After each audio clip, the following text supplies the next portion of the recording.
제5차 최고위원회의를 개의하겠습니다.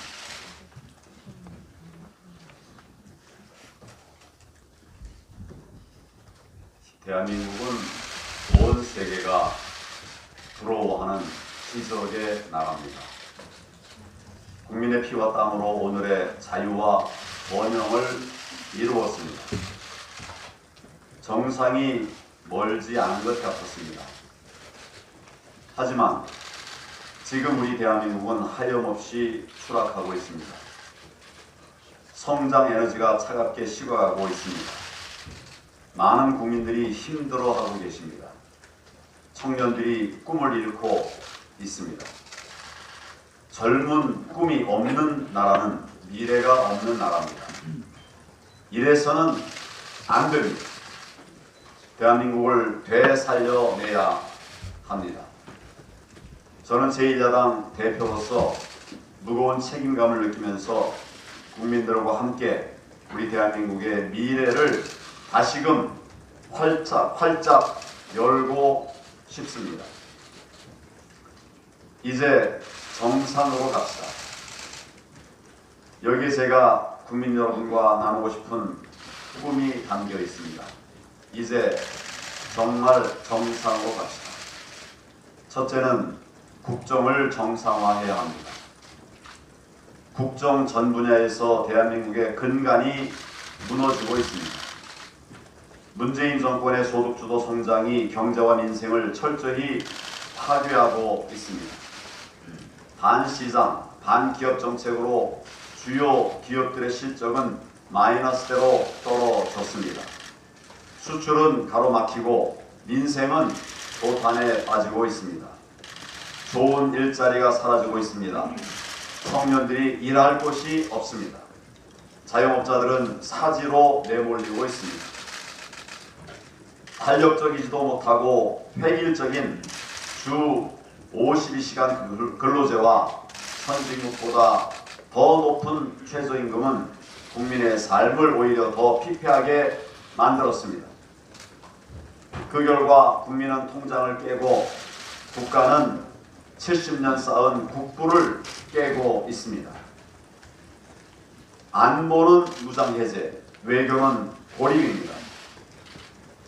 문재인 대통령은 시작도 마지막도 북한입니다. 이 정권의 외교 안보에는 대한민국이 보이지를 않습니다. 북한의 핵 미사일 개발이 기술이 고도화되는 만큼 우리의 방어 능력은 사라져가고 있습니다. 북한은 연일 미사일과 방사포를 발사하는데 우리는 불평등한 남북 군사 합의를 수용해서 스스로 무장 해제하고 있습니다. 한미동맹은 갈수록 약화되고 한미일 안보협력체제는 붕괴되었습니다. 그 사이를 뚫고 중국과 러시아가 우리의 카리즈를 시험하고 우리의 영공을 유린했습니다. 이처럼 주권이 무너져도 이 정권은 항의 한 번 하지 않고 있습니다. 국민의 자존심에 깊은 상처를 남겼습니다. 교육정책도 바로잡아야 합니다. 대통령 말 한마디에 교육정책은 오락가락하면서 그 길을 잃었습니다. 외고, 자사고, 국제고의 폐지가 답이 아닙니다. 수정, 보완해야 합니다. 입시제도 역시 학부모와 교육 전문가들의 의견을 수렴해서 신중하게 수정, 보완해야 합니다. 문재인 정권의 국정 파탄 더 이상 방치할 수 없습니다. 저희 자유한국당이 국정 정상화를 이뤄내겠습니다. 둘째, 가치의 정상화를 이뤄야 합니다. 헌법은 모든 국민이 합의한 대한민국 공동의 가치 선언문입니다. 자유는 중요한 한나의 가치 선언입니다. 소중한 헌법 가치입니다. 하지만 문재인 정권은 자유를 헌법에서 삭제하려 시도했습니다. 국정 전 분야에서 국민의 자유를 국가의 권위주의로 대체하고 있습니다. 국가의 과도한 개입으로 시장 경제의 자율성이 질식되고 있습니다. 온갖 규제가 혁신을 억누르고 4차 산업혁명의 발걸음을 가로막고 있습니다.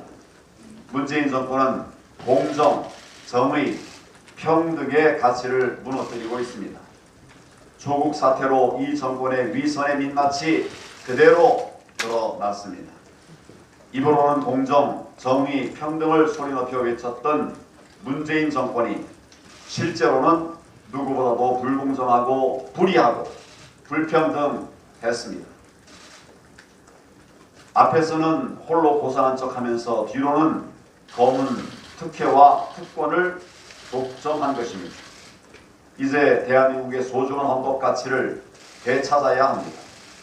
자유와 정의, 공정과 평등을 회복해야 합니다. 가치의 정상화, 자유한국당이 이루어내겠습니다.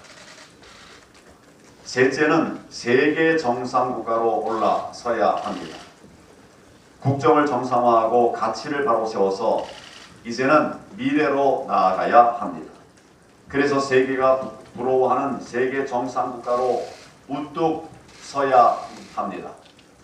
우리의 미래 비전은 자유와 평화와 번영의 세계 5강 G5가 되는 것입니다. 그동안 과거에 매몰돼서 미래를 보지 못했습니다. 이래서는 나라가 내일이 없습니다. 그래서 이제 우리에게는 미래 비전 필요합니다. 우리는 할 수 있습니다. 이를 위해 국정 대전환이 필요합니다. 국민 모두의 꿈을 모아 세계 정상을 향해 다시 뛰어야 합니다. 대한민국 국민 참으로 위대합니다. 대한민국 청년 누구보다 뛰어납니다. 우리의 에너지를 하나로 모으면 대한민국은 다시 한번 크게 도약할 수 있습니다. 그런데 정상으로 가는 길의 핵심이 있습니다. 정상으로 가는 길의 핵심은 국민 중심입니다. 국민 중심입니다.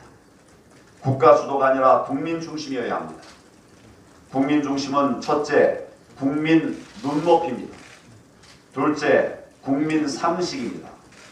셋째, 국민 정서에 맞는 정치를 하겠다는 다짐입니다. 이제 우리 자유한국당은 모든 정치를 국민 중심으로 해 나가겠습니다. 대통합도 국민 중심, 혁신도 국민 중심, 선거도 국민 중심, 투쟁도 국민 중심, 정책도 국민 중심, 경제도 국민 중심, 신상 필벌도 국민 중심. 모든 것을 국민 중심으로 해 나가겠습니다. 대한민국의 주권은 국민에게 있습니다. 국민이 대한민국의 주인입니다. 진정으로 국민이 주인이 되는 나라 만들어 가겠습니다. 진영이 주인일 수 없습니다. 국민이 주인입니다. 국민이 튼튼한 안보체계 속에서 먹고 사는 걱정 없이 일상의 삶의 행복을 누리면서 살 수 있는 그런 정상의 나라, 정상적인 나라, 정상의 나라를 만들어 가겠습니다. 낮은 자세로 국민 속으로 들어가서 국민을 섬기며 국민과 함께 최선을 다해서 대한민국의 큰 비전을 이루어 가겠습니다. 이를 위해서 자유한국당은 똘똘 뭉쳐서 당을 쇄신하겠습니다. 문재인 정권의 꿀바른 화려한 독보석 같은 정책들, 국민을 잘 살게 하는 것이 아니라 국민을 현혹시켜서 오직 자신들의 정권을 유지하는 것이 목적인 정책을 폐기하는 데 우리가 앞장서겠습니다. 국민 여러분 함께 해 주십시오.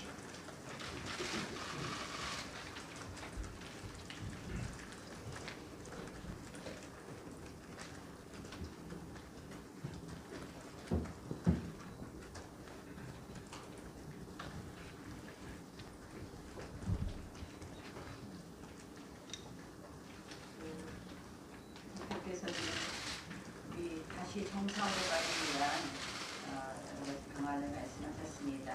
네, 어제 저는 사실 청와대 3명 실장의 학생 기자 간담회를 보고 남은 2년간도 별 수 없는 것 아닌가 하는 그런 걱정이 매우 앞섰습니다. 집권 후반기 첫날부터 늘어놓은 현실 부정, 책임 회피는 변화, 개선에 대한 기대감을 모두 꺾어버렸습니다. 집권 전반기를 대전환이다. 그리고 후반기를 도약이다. 이렇게 설명했습니다. 그런데 전반기 맞습니다. 대전환되었습니다. 어떻게 대전환되느냐? 대한민국을 정상에서 비정상으로, 그리고 자유에서 억압으로, 또 번영에서 침체로 더 나쁘게 대전환시켰습니다. 그런데 이대로 계속 가겠다. 이것이 어제 3실장의 발언이었습니다. 이대로 계속 간다면 구약이 아니라 몰락만 있을 뿐이라는 점을 다시 한번 말씀드립니다. 낭떠러지로 향하는 고속도로임을 알고도 엔진을 더 세게 밟겠다. 이런 취지로 보입니다. 이대로 두면 대한민국이 정말 위태롭습니다.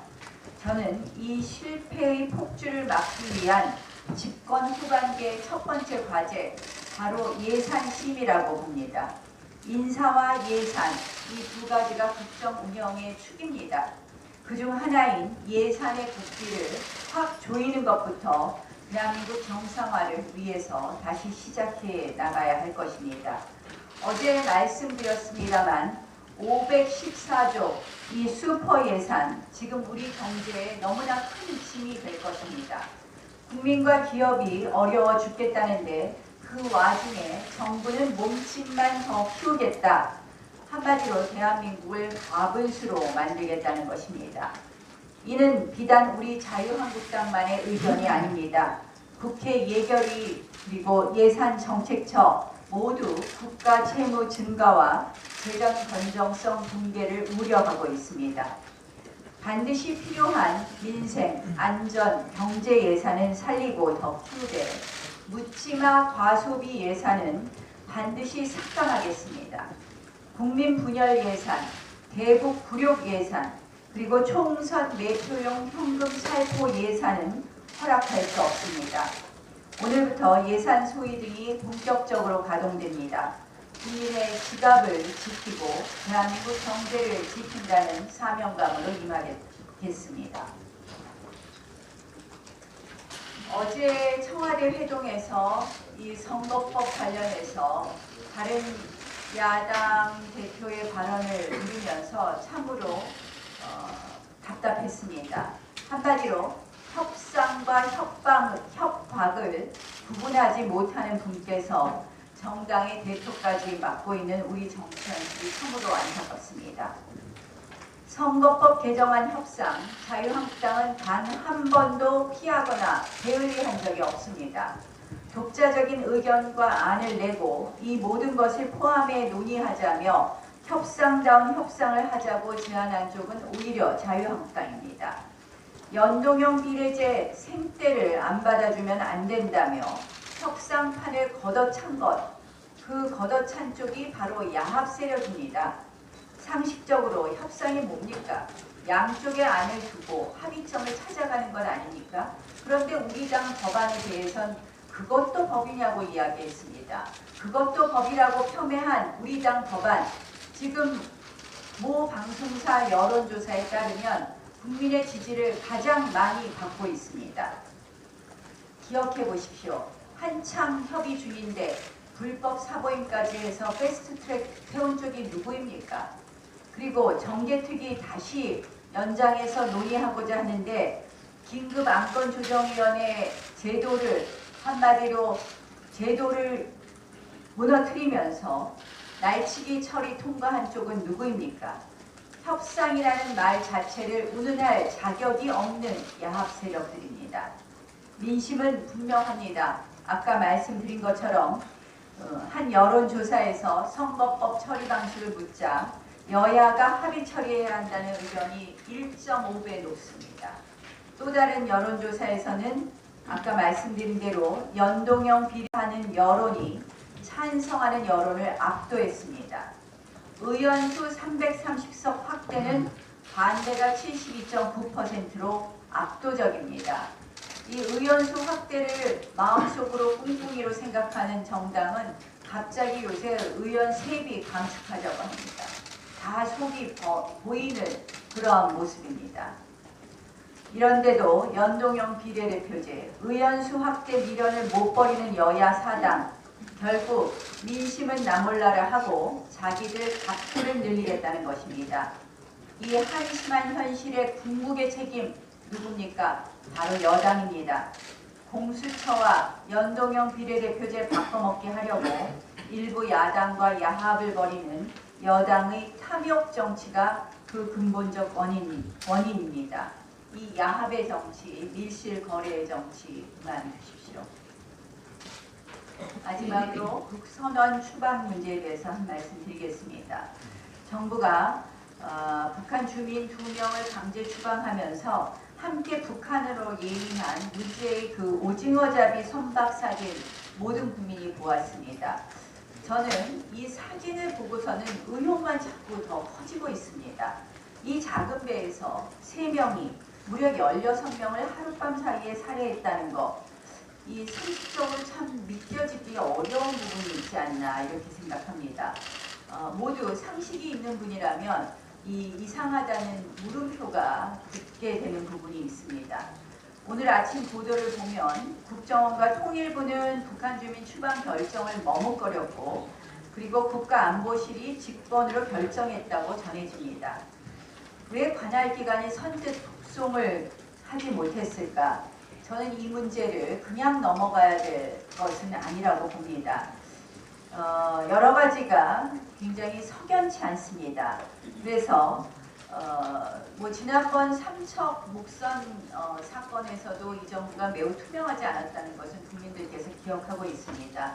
국회 차원의 진실규명이 좀 필요하다고 봅니다. 그래서 국방위, 외통위, 정보위를 빨리 열어서 정확한 현안 파악에 좀 나서야 되겠습니다. 이 부분에 대해서는 여당도 협조해 줄 거라고 믿고 오늘 상임위를 조속히 열어서 이 부분에 대한 현안 파악하는 데서 하는 것부터 그 시작을 하려고 합니다.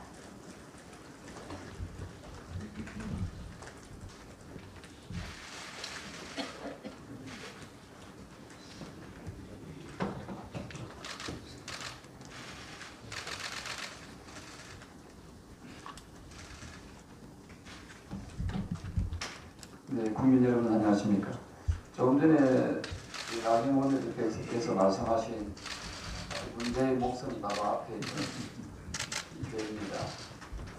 이 배에서 16명의 살인사건이 일어났다 하는 것은 표창원 의원이 아마 그 수사 잘하신다고 하는데 가능한지 저는 합리적 의심을 하지 않을 수가 없습니다. 이 문정권이 헌정사상 처음으로 북한 주민을 강제 추방했다 하는 것은 그야말로 전형적인 북한 정권 눈치 보기의 대표적인 사례다 생각합니다. 이 문재인 정권은 김정은 정권의 눈치 보기 하고 있고 통일부와 국방부는 또 문재인 정권 눈치 보기 하고 있습니다. 일종의 먹이사슬 비슷하게 되어버린 것 같습니다. 그래서 이 정권에 국민들이 분노하지 않을 수 없다 이런 생각이 들어요. 이 사실이 밝혀진 것도 보니까 이 문자를 보내는 과정에서 언론에서 노출되면서 이게 진실이 밝혀졌습니다. 최전방의 JSA를 지키는 한 중령이 청와대 안보실에 있는 제1차장에게 직보한 문자라고 합니다. 이게 사실이라면은 이거는 이 군의 지휘 체계를 무너뜨린 대표적인 사례입니다. 따라서 이 군법에 회부해서 적극적으로 이 중대장을 엄벌해야 된다 생각합니다.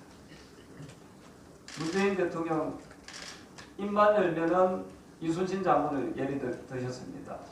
이순신 장군은 군율은 지엄한 것이다라고 했습니다.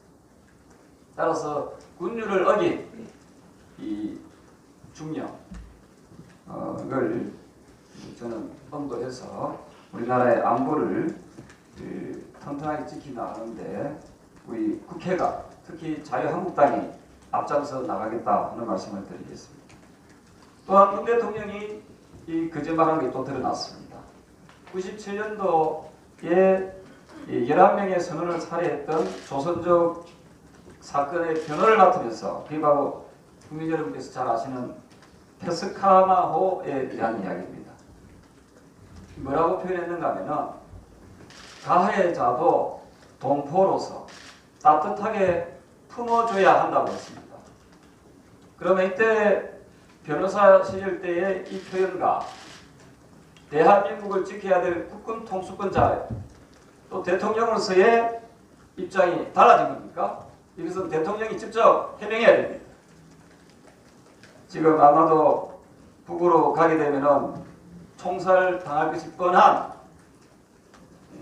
이 소중한 어찌 보면은 이 죄가 없을 수도 있는 또 죄가 있다면은 또 그 부분에 대해서 우리나라 사법 체계에서 처리하면 될 이 문제를 대통령은 애써 무시하지 않았나 이런 생각을 하게 됩니다.